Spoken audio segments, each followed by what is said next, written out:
Newport, RI. The FBI investigation that has rocked the college basketball world has had a rippling effect that has been felt in all corners of the basketball world, even here in Rhode Island, where the Boston Celtics are holding training camp.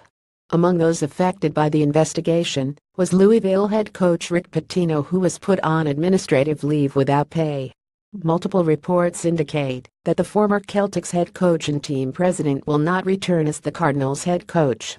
But Pitino's connections to Boston extend beyond his short-lived time as the basketball czar of the Celtics franchise. Celtics assistant coach Walter McCarty is a former assistant coach for Pitino in Louisville and played for him at the University of Kentucky. And Boston's third-year guard Terry Rozier spent 2 seasons at Louisville under Pitino before the Celtics drafted him with the 16th overall pick in the 2015 NBA draft. Rozier spoke about his former coach prior to the team's afternoon practice on Wednesday. "Just a great guy," Rozier said. "He was tough on us, but it was all love at the end of the day, a guy that I respect."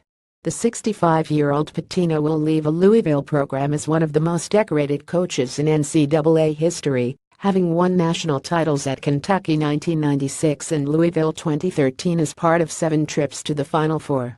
It remains to be seen if Pitino can resurface somewhere else as a coach, or whether that's something he is still interested in. Speaking about the FBI investigation, which involved 10 assistant coaches as well as at least 1 shoe apparel maker, Celtics head coach Brad Stevens said, "It's sad to see that stuff."